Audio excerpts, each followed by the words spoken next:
বন্ধুরা, কনফারেন্স শেষ করে আমরা উইকেন্ডে ভাবলাম একটু ঘুরে আসি কোথাও। তো কাছাকাছি ছিল লেক ওজার্ক, এবং এর থেকে বেশি ভালো ঘুরতে যাওয়ার জায়গা আর কোথাও হতে পারে না। তো যেভাবে সেই কাজ, আমরা চলে আসলাম লেক ওজার্কে।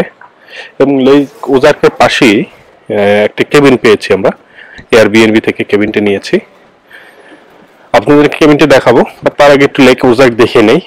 তো এই জায়গাটা খুবই টুরিস্টি অ্যান্ড এবং অনেকেই এখানে আসে, দেন হচ্ছে বোট এক্সপেডিশন করে, মাছ ধরে, অ্যান্ড জাস্ট লেকের পরিবেশটা এনজয় করে। আমরা ভেবেছিলাম আমাদের ইয়েটা হবে হয়তো আর একটু লেকের ভিতরে, বাট তা হয় নাই। বাট যতটুকু হয়েছে সেটাই অনেক।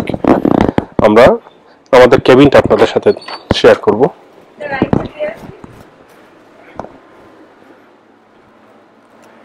এই হচ্ছে কেবিন। ঠিক কেবিনে একটা ট্যুর দাও আমাদের,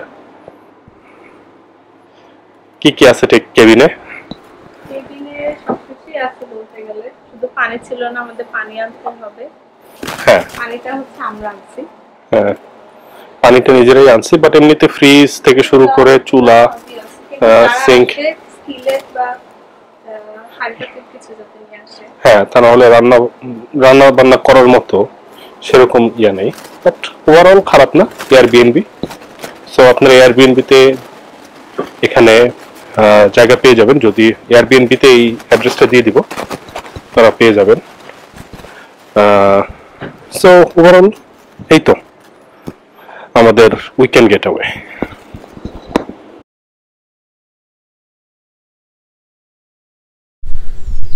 আমরা আসলাম হচ্ছে লেক ওজার্কের পাশেই একটি স্টেট পার্ক আছে। স্টেট পার্কের নামটা খুবই মজার, সেটা হচ্ছে হাহা টঙ্কা।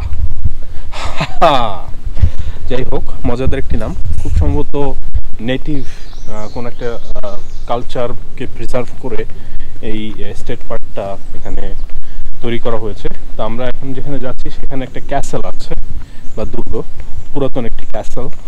তো ক্যাসেলটা এখন আর অবশিষ্ট নেই, যেটা আছে ক্যাসেলের অবশিষ্ট আর কি। ক্যাসেলটা এখন আর মানে তার অরিজিনাল কন্ডিশনে নেই, তো ছবি দেখে যেটুকু বুঝলাম।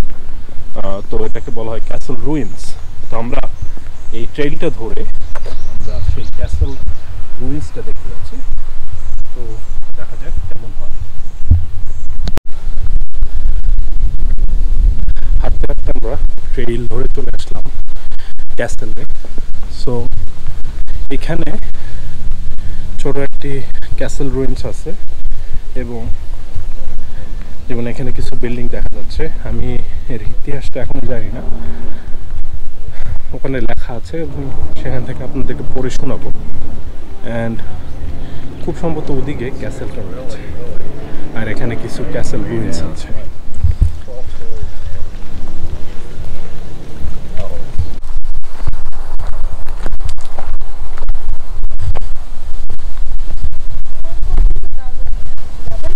না,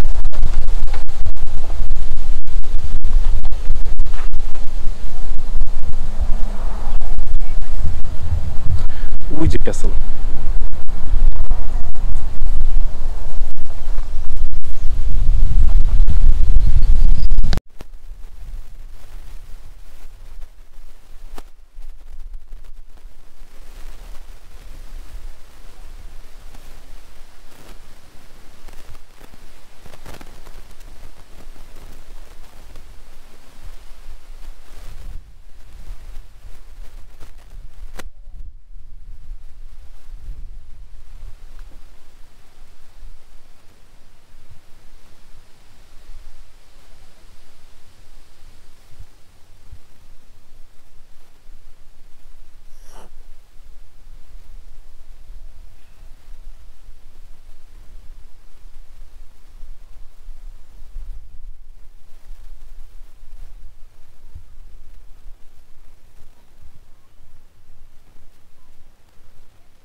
হাহাটঙ্কা স্টেট পার্কে যে ক্যাসেলটা আছে সেই ক্যাসেলটার একটা হিস্ট্রি এখানে বলা আছে।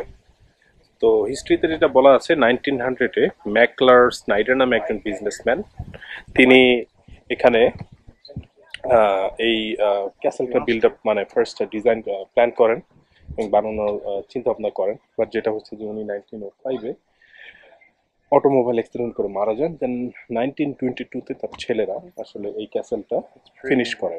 So it's almost 100 years old, not more than that. এবং ক্যাসেলের একটা ফিনিশড ছবি এখানে দেখা যাচ্ছে, যেটা আগের খুব সম্ভবত 1922-এর পরের ছবি। এবং কিছু এখানে কিছু ফিনিশড রুম দেখা যাচ্ছে, যেগুলো আসলে আমরা যেটা দেখতে পাইনি, কারণ হচ্ছে যে এখন তো বেসিক্যালি নাথিং এক্সিস্ট দেয়ার। সো আমি ভেবেছিলাম যে এই ক্যাসেলটা হচ্ছে 200-300 ইয়ার্স ওল্ড, বাট এটা পরে যেটা জানলাম যে এই ক্যাসেলটা আসলে 100 ইয়ার্স ওল্ড। যেটা হয় যে 1942-তে ক্যাসেল এবং এইখানকে যে স্ট্যাবলটা আছে দুইটাই কিন্তু আগুনে ধরে একদম পুড়ে যায়। তো বেসিক্যালি এখানে আর কিছু রিমেনিং থাকে না। সো 1922-তে এটি ফিনিশড হয় এটা কনস্ট্রাকশন, অ্যান্ড 1942-এ 20 ইয়ার্স পরেই এই পুরো বাড়িটা আগুনে পুড়ে ধ্বংস হয়ে যায়। তো এটাই আসলে আমাদেরকে বোঝায় যে কত ক্ষণস্থায়ী আমাদের আসলে এই জীবন।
আমেরিকানরা ভদ্র জাতি, তাই তারা এগুলো টপকায় যায় না আর কি। বাট আমেরিকান ছাড়া অন্য কোনো জাতি বা আমরা বাঙালি হলে এগুলো টপকায় কবে চলে যেতাম, তখন তো আমাদের জন্য আর কি বড় দেওয়া লাগতো, দেওয়াল দেওয়া লাগতো। তো এই পিছন থেকে আরও বিভিন্ন মানে ভিতরের যে আর্কিটেকচার, বিভিন্ন কামরা সবই দেখা যাচ্ছে। ছাদটা আর অবশিষ্ট নাই, এখানে নাকি আগুন লেগেছিল এক সময়, আগুনে নাকি অনেক কিছু পুড়ে যায়, সেইটার একটা অবশিষ্টাংশ, কিছু কিছু কালো দাগ এখনো দেখা যায়।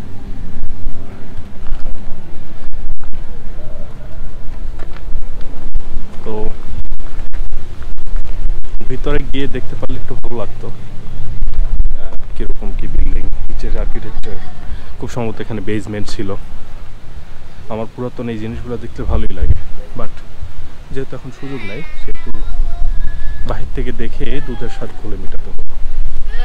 আপনার আপনারা যদি কেউ ওইদিকে এসে থাকেন তাহলে এই হাহাটঙ্কা স্টেট পার্কের এই ক্যাসেলটা দেখতে আসতে কিন্তু ভুলবেন না।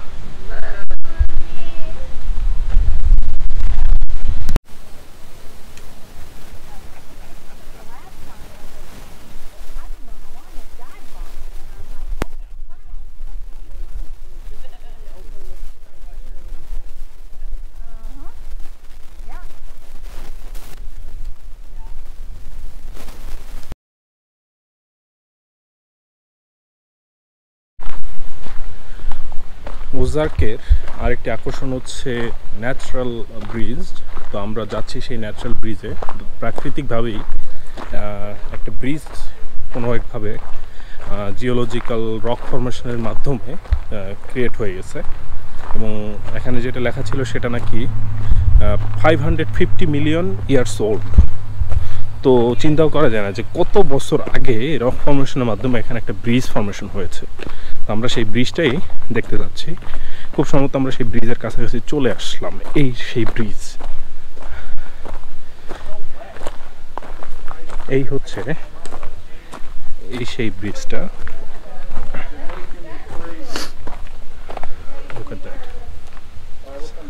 তো নিচে দিয়ে একটি হলো জায়গা আছে এবং উপর দিয়ে এরকম একটি ফরমেশন আছে, তো যেটাকে তারা বলতেছে natural bridge. Wow!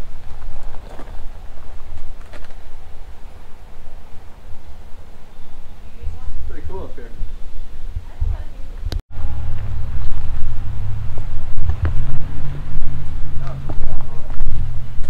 I'm sorry, can you get back?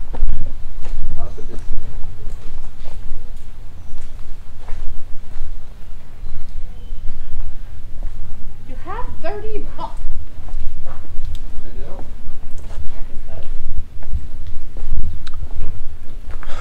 এই হচ্ছে ব্রিজের নিচের অংশ।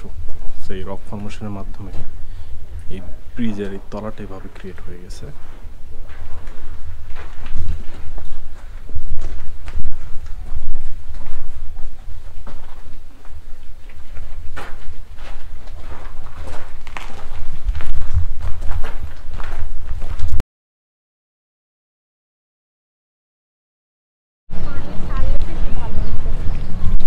বড় আছে।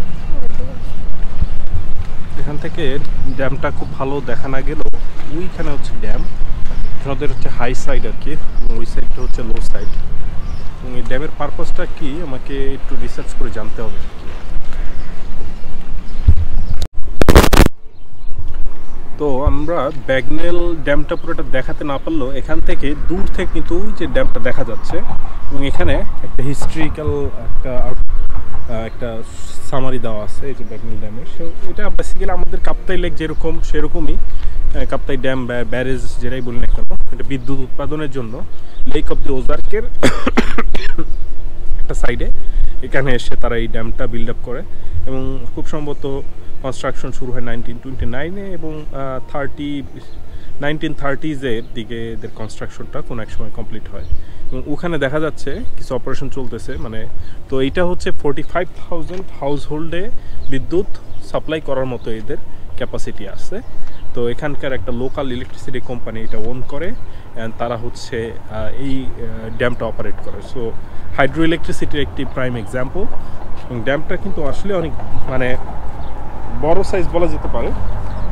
লম্বায় হচ্ছে 1.5 মাইল লং, 1.5 মাইল লম্বা, এবং এটা হচ্ছে 148 ফিট নিচে বেডরক থেকে এবং উপর পর্যন্ত এই হাইটটা হচ্ছে 148 ফিট, এবং এটা হচ্ছে 600 বিলিয়ন গ্যালনস অফ ওয়াটার হচ্ছে ধরে রাখতে পারে। তো এখানে দেখা যাচ্ছে এটা কংক্রিটের ব্রিজ আছে এটার উপর দিয়ে, কিছু ড্যামেজ আমি দেখতে পাচ্ছি।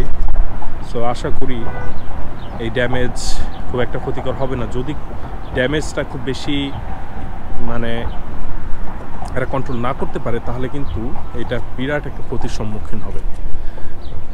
But it's really an interesting engineering example.